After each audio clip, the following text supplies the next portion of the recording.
pessoal, hoje eu vim aqui para contar a história de Hugo.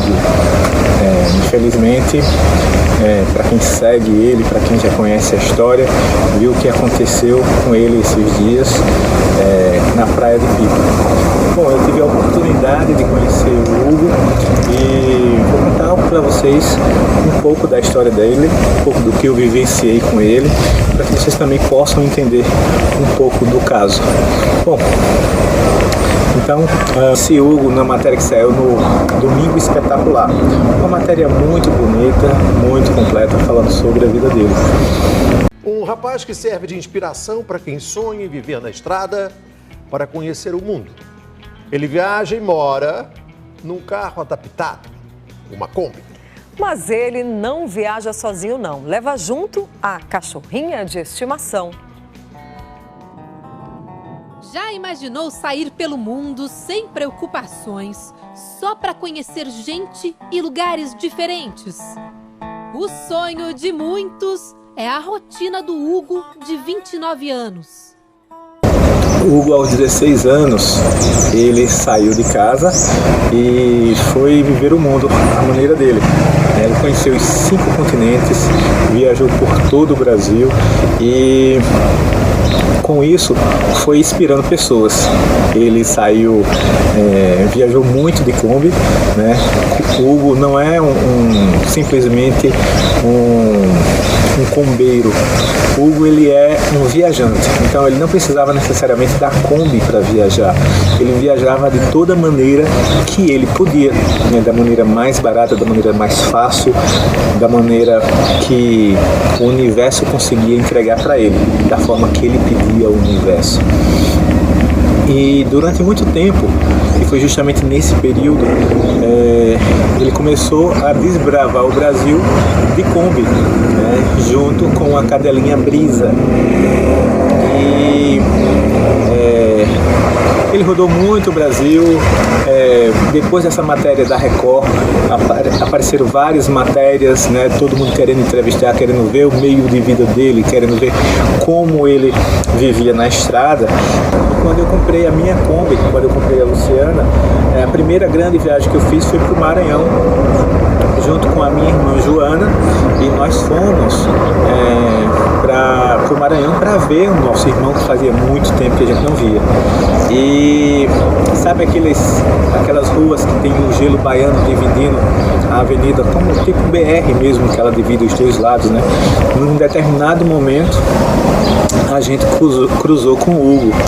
E eu disse pra Joana: olha, Joana, é o Hugo da Kombi, do Brisa da Kombi. E aí, tentei encontrar um contorno para poder ficar na mesma via que ele e conhecer ele, trocar uma ideia, né? Aquela coisa que nós combeiros gostamos muito de fazer.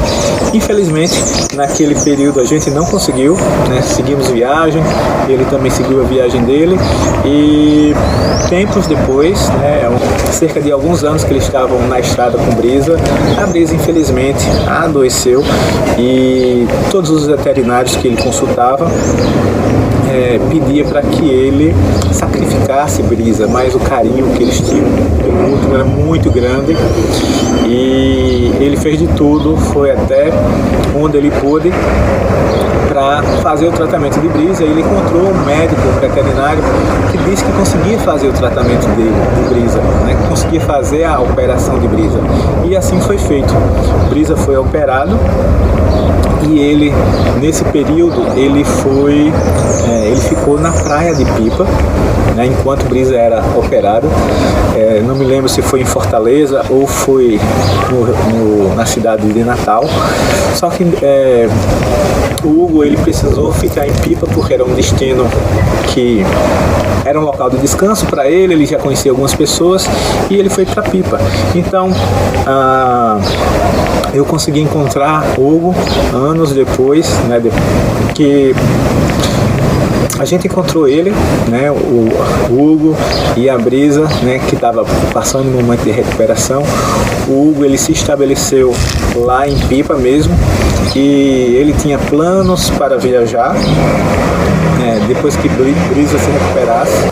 Brisa passou um bom tempo em recuperação, tida como curada, só que ela já estava fraquinha e ao longo do tempo, né, ele conheceu a Estela, a esposa dele, eu cheguei também a conhecer ainda como namorada, e nesse período a Brisa faleceu, né?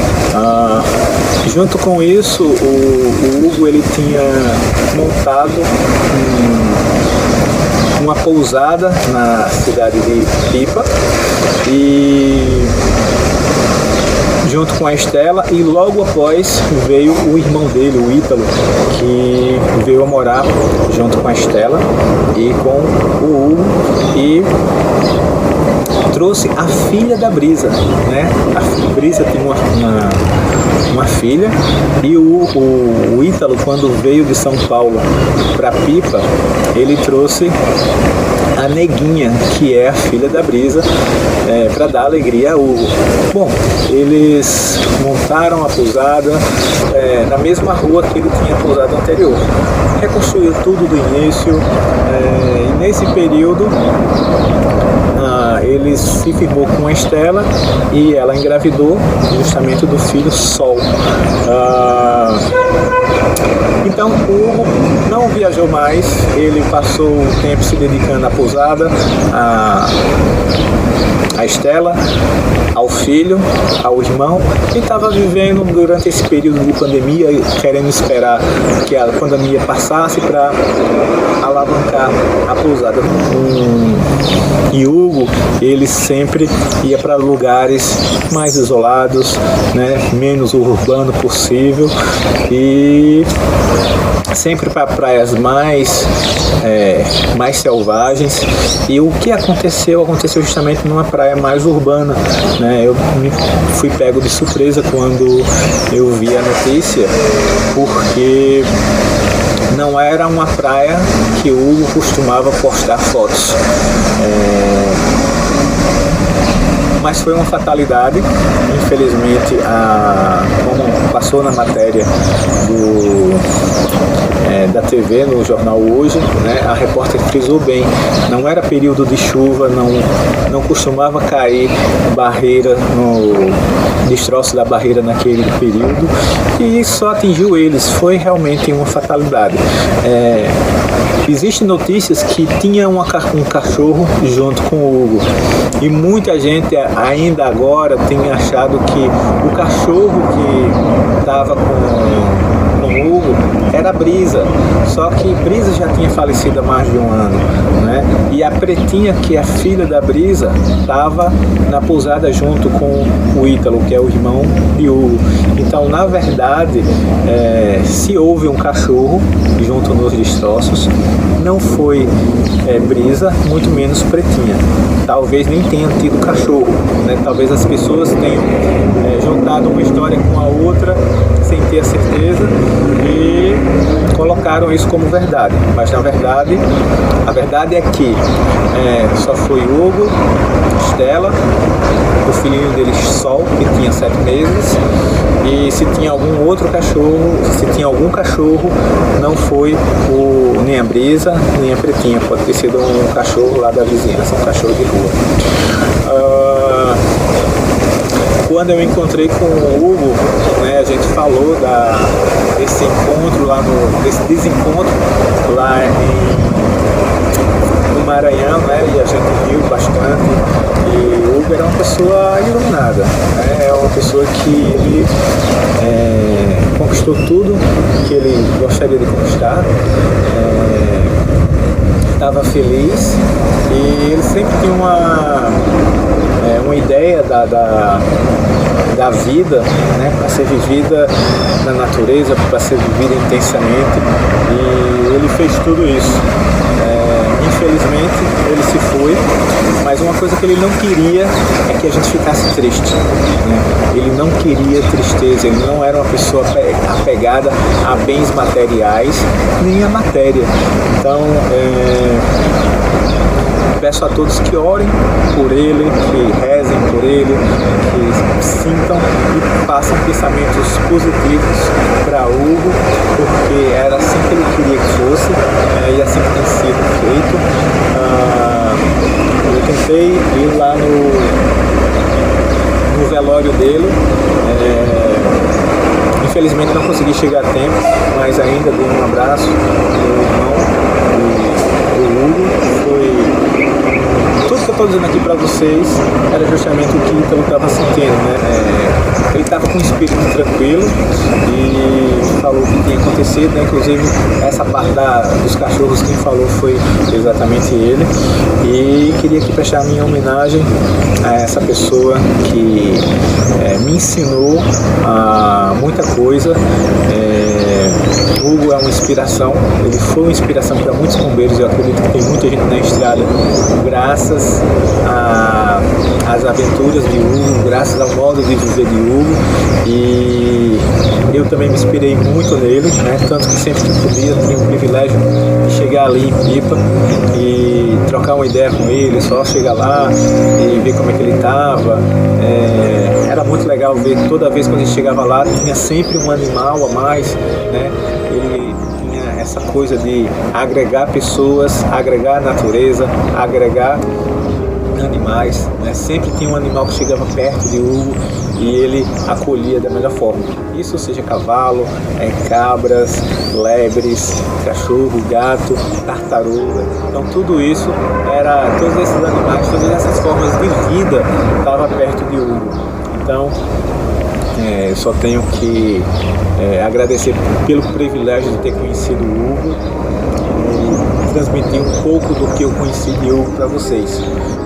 Rezem por Hugo, rezem pela humanidade e aquele sonho que você tem dentro de você de cair na estrada, não deixe para trás, porque pode não ter amanhã. Viva o hoje.